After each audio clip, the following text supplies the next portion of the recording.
Hi, it's a very special crossover episode between several of the series that I run here on my YouTube channel.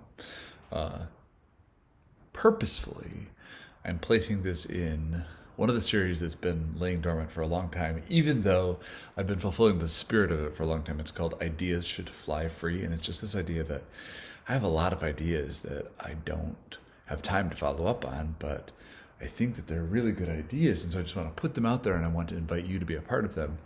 And so actually my whole Little Song series belongs here also on Ideas Should Fly Free. And then my other series is The Art Machine, which is a brand new series. And so I'm actually placing this video in The Art Machine and Ideas Should Fly Free. And some of you who just watch my ridiculousness occasionally will see it, because I'm telling you today about my dream, which connects to another series that I have, but that's not what I'm telling you about right now. So I had this dream last night that I was in a production of a play that was being staged at DeVos Hall. DeVos Hall is a really big performance venue in Grand Rapids, Michigan. I spent a little bit of my time in Grand Rapids. Well, not really. I never lived there. I lived near there. It was the metropolitan area nearest me. And the DeVosses, as some of you know, are a very super wealthy family. Most recently, super connected to the Trump presidency. Betsy DeVos is his education secretary. And also, I believe they're connected to Amway. None of that has anything to do with this particular dream, because this dream was a performance of this play that had been running for a long time.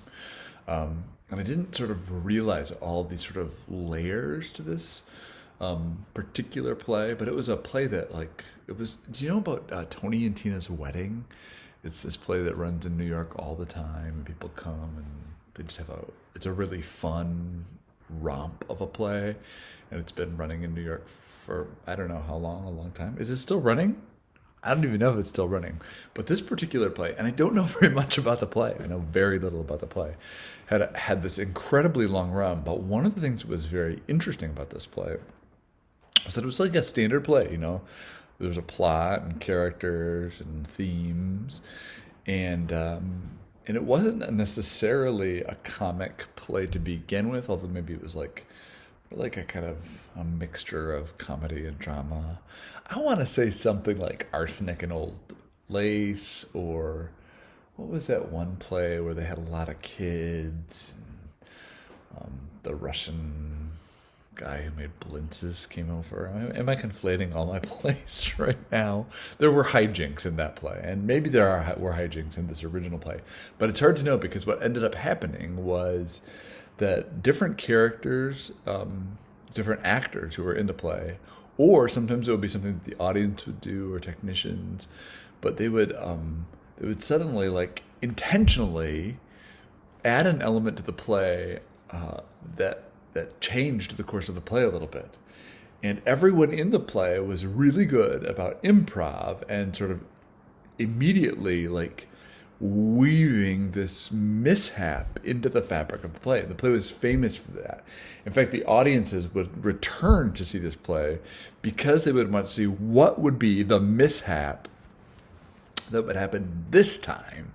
You know, would it be somebody who went up on their lines and somebody else tried to rescue them, and then they tried to, like, turn that into like a plot twist that then got threaded into the rest of the play. So, like, I imagine, like, the lights going off once, and one of the characters, you know, is like, is there an electrical storm? And another character is like, what if it's the apocalypse? You know, like, and so then they have to, and then the lights come back on, but now they have to, like, thread that into the play through the rest of the play. So the audience would come to this play for, like, multiple times, like, just waiting, what's going to happen? And sometimes then, of course, the audience got involved, and there would be a heckler. And one of the actors would finally be like, what is wrong with you people? And then everybody on stage would have to run to that actor, and they'd be like, are you delusional? like, what's going on? And then they would like concoct a plan of treatment. But the other great burden that the actors had is that they had to keep saying all the lines from the regular plot. And so sometimes that gave the effect of the play of being like hurried and kind of outrageous, and the audience could barely keep up. Like if it was your first time coming to see the play and you didn't know what actually happened in the play, like you try to be like mind racing to keep up. And sort of a thing that the actors would say and the technicians would say is, gotta roll the stone up the mountain. And it was an allusion to Sisyphus, because then at the end of the second act, the stone starts rolling down the mountain. And with this particular play, that stone would roll faster and faster and faster, because they have to tie up all these loose ends.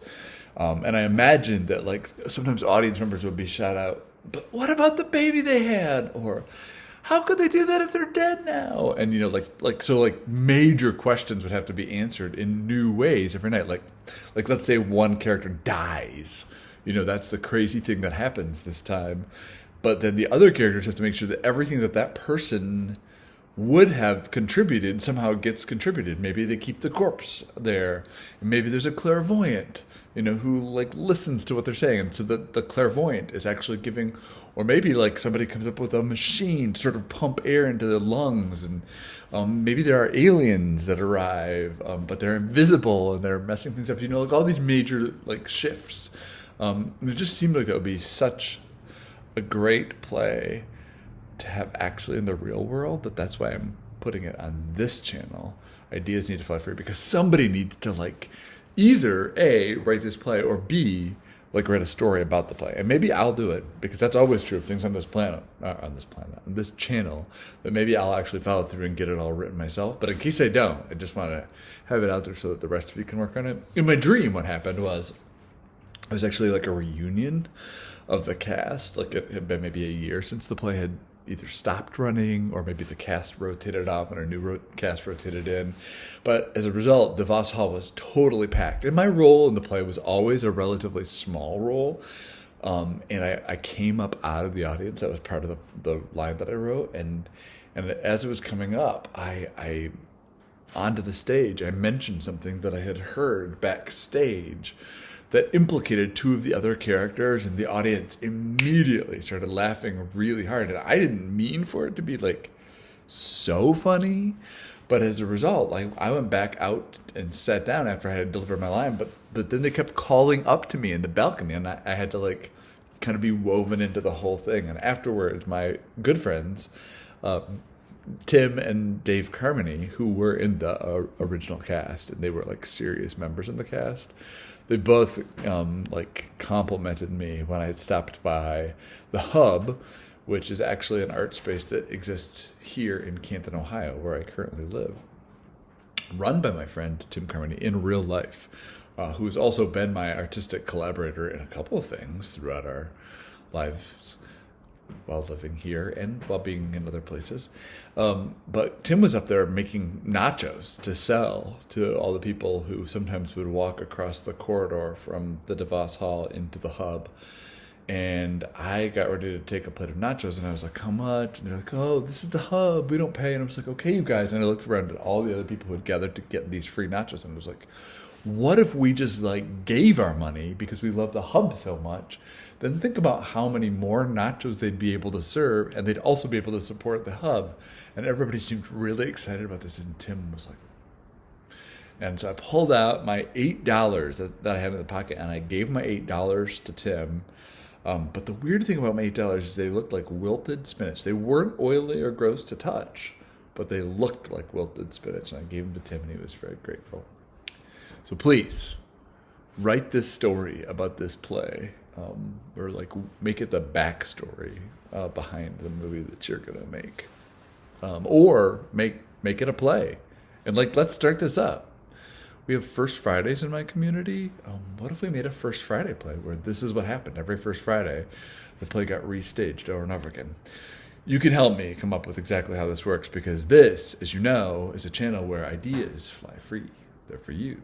They're for me. They're for all of us.